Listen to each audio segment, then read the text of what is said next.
Tea. Good evening, good night. It's actually 12:21 a.m. Bonsoir. Here I am. My name is Dr. Francis Scully, and I have not been making videos for the past few weeks because, first of all, I had a laryngitis that hung around for a while, so I didn't have a voice. And then I've also needed a significant amount of dental work, and my dentist was afraid I would have tooth abscesses and things, so I'm now taking amoxicillin. Anyway, I had I've had my two root canals and things yesterday and today, and fingers crossed I'm doing okay for now. And thank you, Dr. Legacetti, for all the work and effort. It's very interesting because my dentist is originally from India, and her assistant is originally from Ukraine.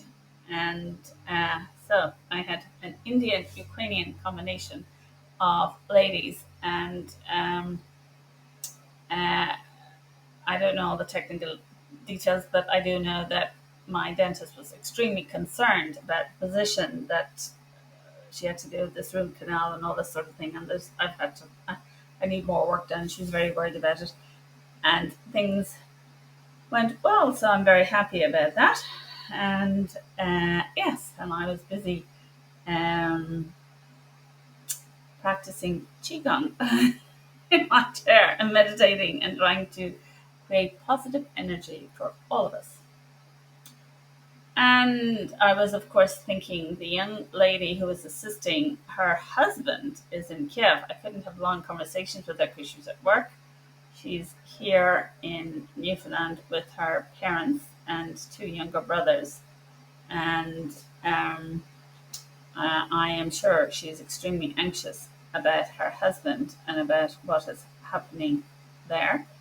And this week I'll be talking more about some of the wonderful people I'm following on Substack and why.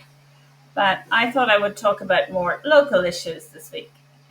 So on Sunday, I drove out to a beautiful place called Heart's Content to visit a friend, and it was a beautiful day, and it was a lovely drive, and I had a lovely visit, a lovely supper, and then I drove back. And as I drove back, I was witnessing the most beautiful sunset. Now, something I'm absolutely fascinated with here on the island of Katumquikuk in Newfoundland and Labrador in Canada is that around St. John's and Luggy Bay, there are a lot of these hills, but I don't, and if you go on the highway, you see all these hills and ridges, and I would love to know if there's any way I can climb up and see the view from there, because I grew up on the headland that guards Dublin Bay, called Vianney there in Irish or House in English, and there are fantastic views from the summit. And as a child, I scampered up there all the time to be able to look and see vast distances. And last year, I went on a wonderful walking tour with Wilderness Ireland, great group, and we went around all sorts of beautiful places in Ireland, very historic places, and we often climbed up to look at the view. and and tonight I found a Substack um, by a lady named Ali, and uh, she's posting about various Irish myths and the battles between the Firbolg and the Tuatha and this sort of thing. And we've been talking about it on the walk last year. And I am really looking forward to joining Trus on Donham, which means travel of the soul, with the wonderful Nori Nirian and her sons Owen and Mihal O'Sullivan, and their other person helping is Cormac McCarthy. So I'm really, really looking to going forward to Kunte Kiri in September with them. And yes, so all that is wonderful. Now, as I was looking at this beautiful sunset and thinking about these hills, I was wondering, like, uh, is there a way of? I have to try and find out if there's a way of stopping somewhere and trying to climb up a little bit, or just visit that whole area. And the beauty of the land and the beauty of Newfoundland and Labrador is quite extraordinary, and the creativity of the people is quite extraordinary. And so something that is puzzling me now, uh, as a Newfoundlander and Labradorian and as a Canadian, is this really strange, inexplicable to me um,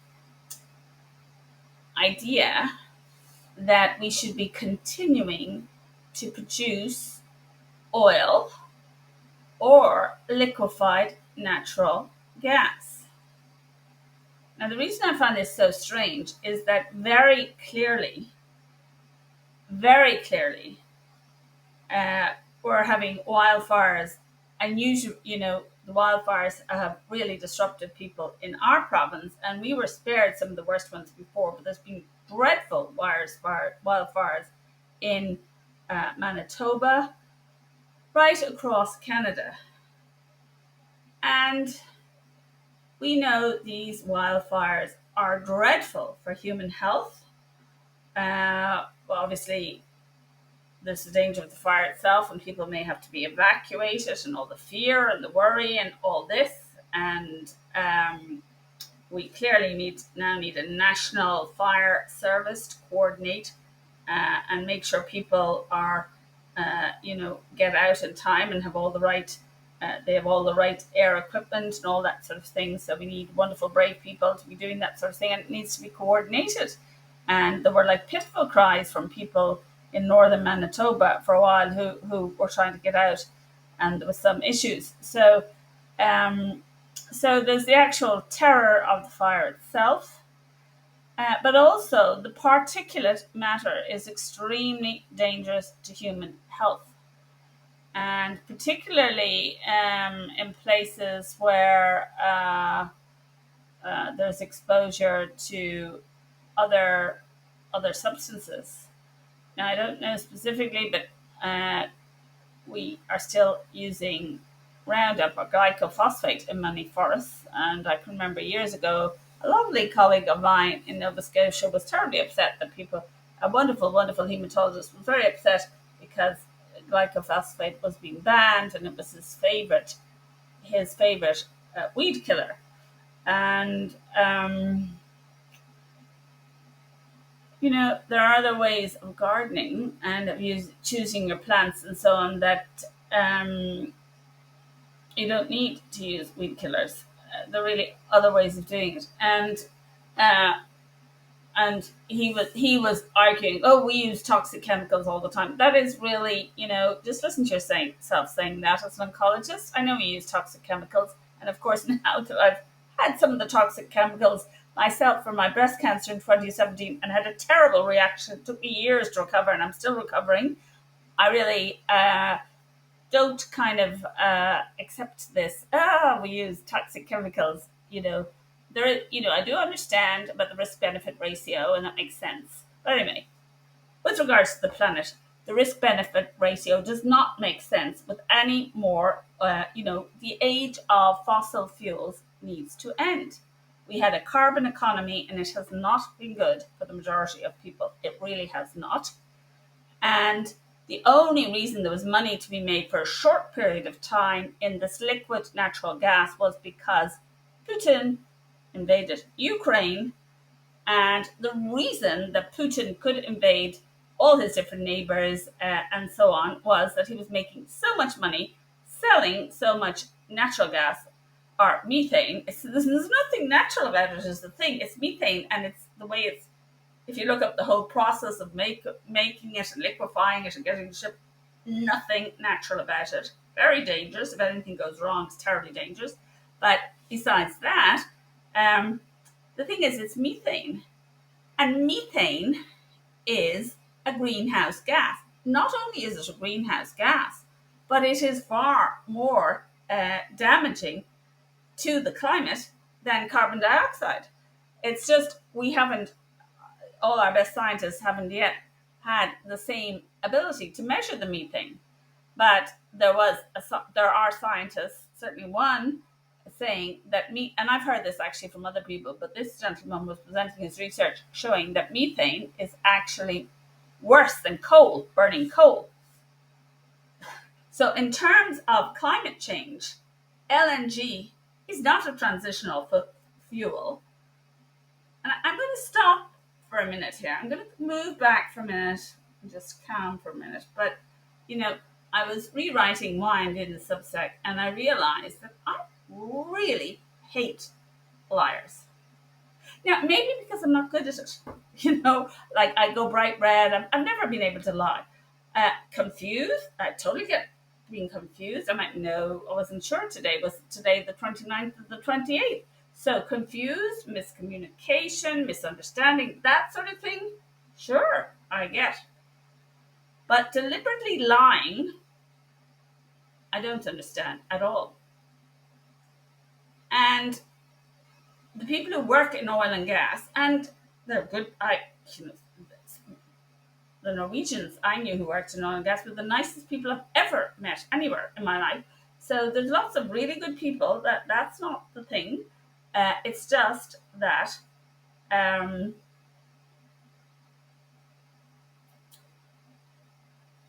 we have to come to grips with the fact that burning fossil fuels causes our climate emergency. This is the hottest year on record ever since it was measured. This is causing the wildfires and all the destruction and problems and the death of the injury of people, the death of wildlife, damage to trees, all of that, and the toxic effect of this pollution, which increases, if you're exposed to those sort of toxins, increases your risk of probably a lot of different illnesses. It's very dangerous for people with asthma, which is why you have to be very careful and have the windows closed and have proper filters and masks and so on. But also, it increases the risk of Alzheimer, cardiovascular, all sorts of other illnesses. The smoke from wildfires is extremely toxic. And it is coming from burning fossil fuels. So, Bill McKibben, who's on Substack and who writes The Crucial Years, and who's the founder of 350.org, has a book coming out. I think it's called The Sun, and I'm going to try and order a copy now so I can read more about it. But he argues that we are now at the point when renewables can work. And yes, Newfoundland and Labrador had, I was watching all these videos about, I forget the name of the conference, but there's something for scale and all this excitement with Tech NL about Arctic protection. Anyway, it was all very interesting to listen to, but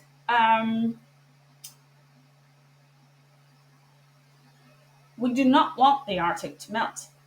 And I'm not sure whether or not the people in those discussions have seen you can look up and see, people have already modeled the maps. Now, I haven't seen the one of Newfoundland and Labrador. I was talking to somebody who was very upset because Brigus was gone. But there's, I don't know where else is gone once, if the Arctic really started, if the ice starts to melt and all the sea level goes up, and it's already happening. Plus, I just saw another big tsunami warning. So the heated oceans will have much, much bigger, wilder storms, including tsunamis, hurricanes, and so on. And so, of course, this brings us on to felon Trump and how here in Canada, whether we are ordinary Canadians or politicians or the CBC, or, we can no longer pretend that felon Trump is a normal person or a normal politician. He is unquestionably evil, and so are his group. By, he has used his presidential power, which is probably illegal. I mean, there's all these cases going through the courts, but that'll take time, to close US aid, for example, as a result of which 5 to 10 million very fragile babies, children, adults in very poor countries are dying at the moment because their AIDS treatment was stopped and they're dying of starvation.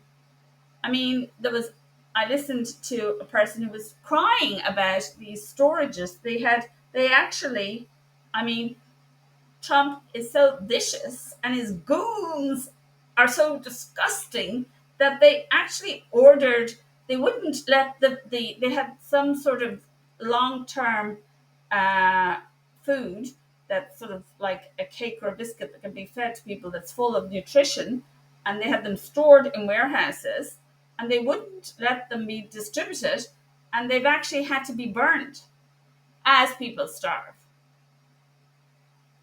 Now, I'm sorry, but my background is Irish, and we always wondered, how did Queen Victoria eat all that food as the Irish children were dying? And I've listened to Irish people who were complaining about the children dying in front of them and how it was such a nuisance. So, you've got all sorts everywhere all the time. But in general, burning food, wasting food when people are dying of starvation is really, really, really evil. No two ways about it. Just as, distributing food to starving thousands, people starving in Gaza, and just dumping things from a plane that hits them or else causes a riot where people are shot and so on, that is disgusting. That is disgraceful. And this is all coming from felon Trump, because felon Trump was the one who suggested that it would be okay to annihilate the 2 million people in Gaza. Um, so, like, he is competing with Adolf Hitler and the number of people he will kill, because he's also taken 16 million Americans off Medicaid, and the reason, and he has cut FEMA. So he's cut the emergency response teams. We already saw how many people died in those floods in Texas. And now I see there's going to be this tsunami. God knows what else is happening. And there aren't the emergency response teams in place because felon Trump, J.D. Vance, Stephen Miller, and Christy Nones, Pam Bondi, those creeps have cut all these services so that they can invest vast amount of monies into ICE. And some of the ICE people are not happy because a lot of those people did sign up to defend their country and to go after criminals, and instead they are being sent to kidnap ordinary workers on the street. And you can see cages full of children again. Children. That this corrupt, disgusting group of people, they want to cause such fear and terror and horror, and they want to scale up. They want the money. They've taken the money from everything else. They've taken the money from the NIH, from FEMA, NASA, Environmental Protection Agency. They put a white supremacist in charge of the Peace Institute. They're cutting, and then cutting, aid to 16 million Americans who are on treatment, who need treatment for serious conditions. One lovely young man has cerebral palsy, severe cerebral palsy, and has caregivers because his parents have died. He's a young adult, and he won't have them because of this cut to the Medicaid. And the money is going to allow contractor friends of DeSantis and Trump to build cages in Florida and in Texas, and then to fund people to go out on the streets and kidnap people without any due process. These are not criminals. Like, a higher number of people were deported by Biden during his term with due process, without masked goons going around terrorizing people, and nabbing them off the streets and putting them into these places in these camps in Florida. And they want to build one in Texas, and they want to remove 3,000 people. The quota is 3,000 people per day, so that would be a million in a year, and they want to keep doing that until there are very few people left who do not have my sort of coloring. But I would be probably picked up just because I'm talking about Fallon Trump and fear of Trump and so on. But yeah, so I don't think it is acceptable, people. Yes, it's summer and it's short and life is short. And, yes, you should be enjoying, nice things. And I'm going to go to the regatta tomorrow. I'm going to help out with the NDP, I hope. But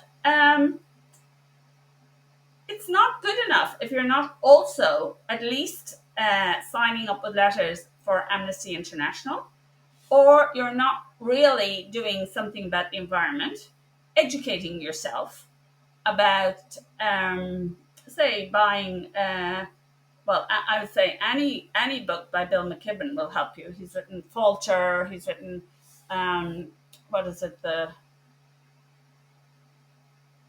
Flag, the Cross, and the Station Wagon, which is a great book, very easy to read.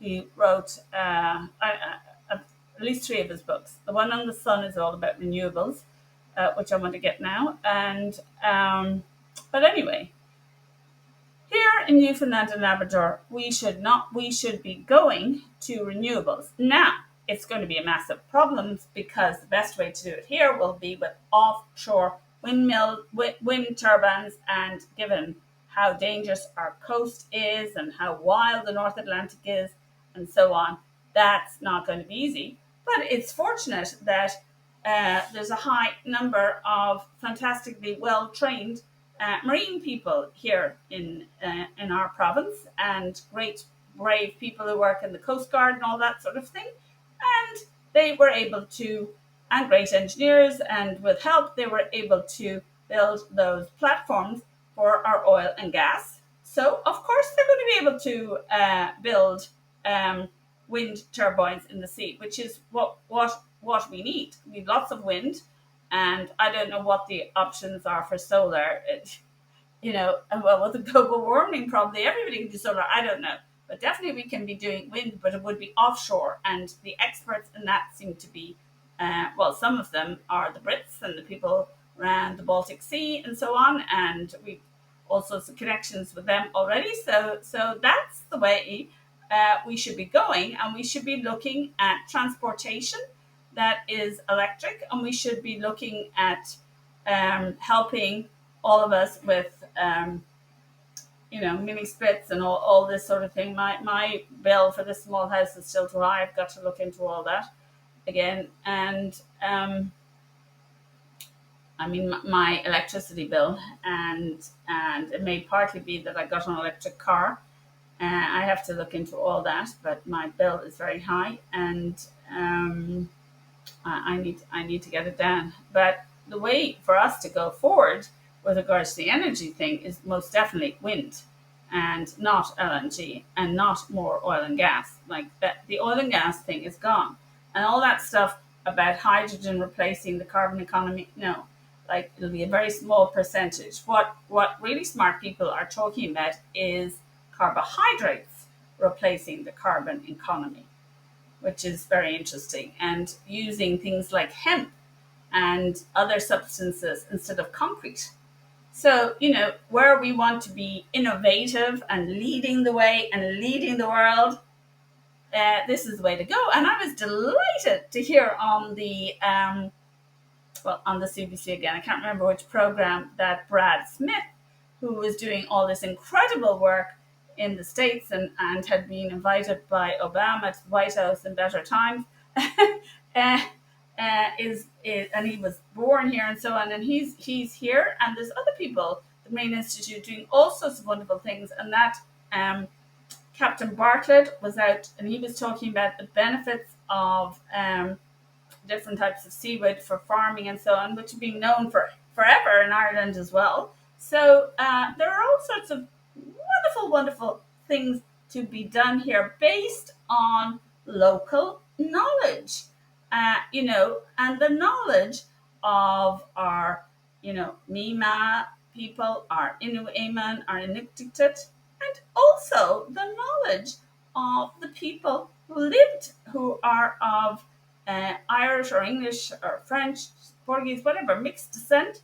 um, who have lived here for generations and who know about how to grow vegetables and food and berries, and which fruit trees grow here and so on. And that's what we really, really, really need to be encouraging. And that will go really well with tourism, which is a great thing for us here because the place is so beautiful. And there's so many talented people, so many arts, so many musicians to entertain people. And tourism is a great way to go. Now, that's where I was mesmerized with Tech NL, which I'm a member of. Wonderful. I love tech. But here we are talking about, how we're going to support technology. Oh, I know Kraken is making all sorts of money and works with the Israeli military, which some people wouldn't consider like a really thing to be proud of these days. With the little genocide going on in Gaza. But I mean, let's not be too nitpicky here. But in general, um, war. We need to make fossil fuels a thing of the past, and we certainly need to make war a thing of the past. Like, come on. I was at a thing about the collapse of the cod fishery, and there was a lady there, and she talked about how that life in the Second World War was glamorous. I was like,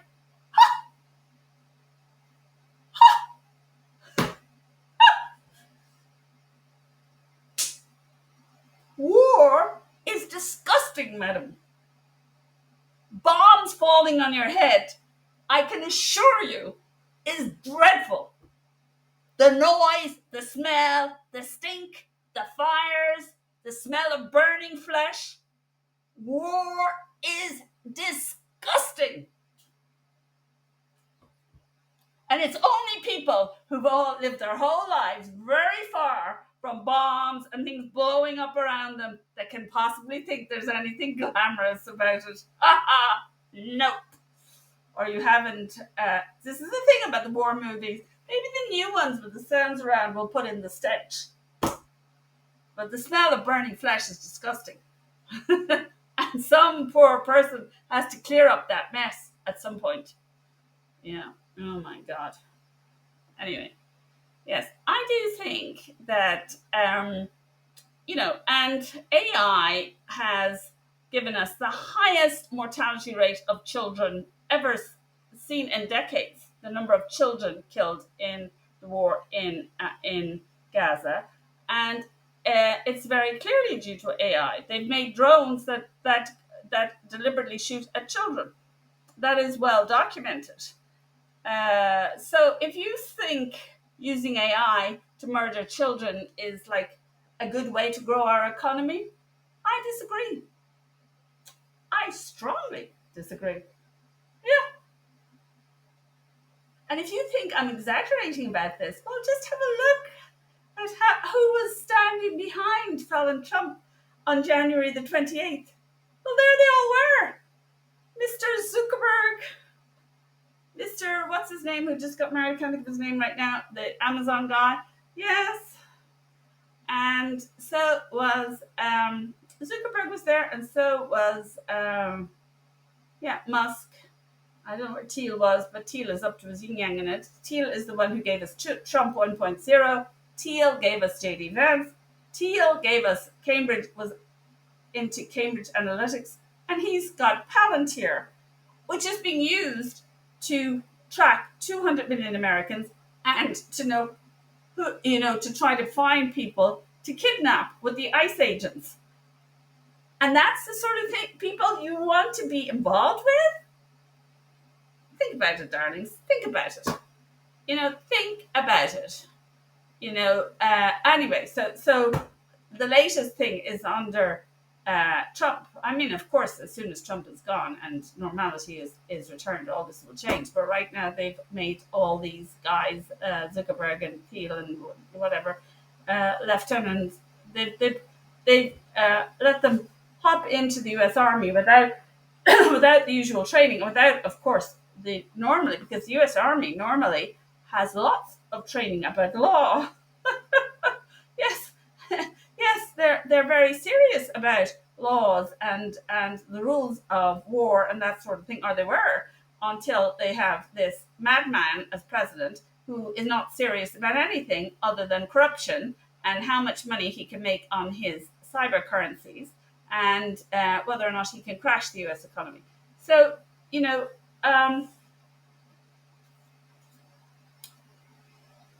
we do live in a very, very beautiful place with immense potential, and the potential will come from maintaining democracy, maintaining decency, um, doing everything possible. Our crime rates are going up. And what is the main cause of crime?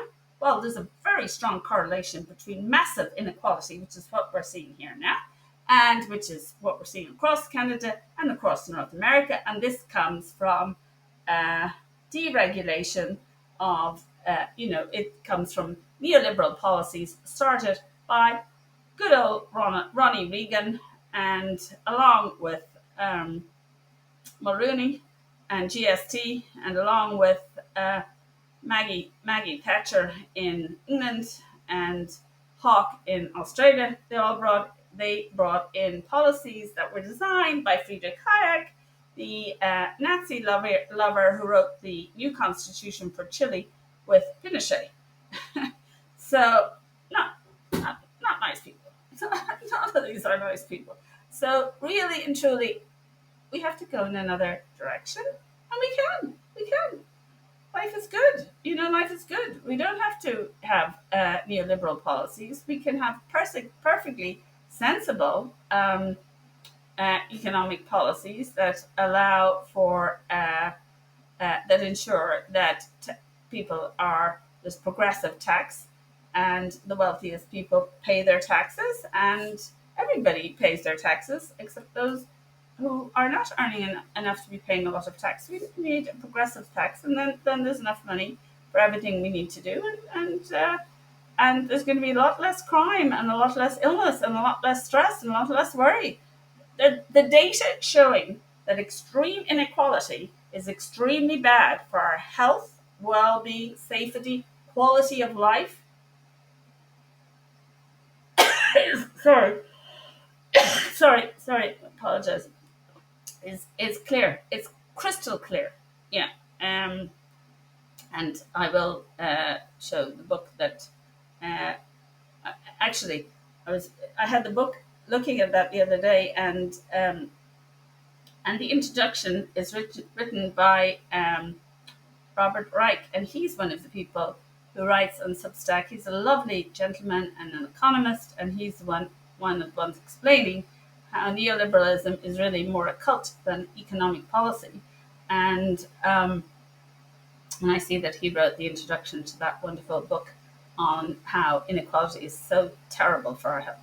Anyway, Ihawa Akorja, Agazabina Ushla, Bonne nuit, sleep well. I'm looking forward to Regatta Day tomorrow, and I'll follow up on that then.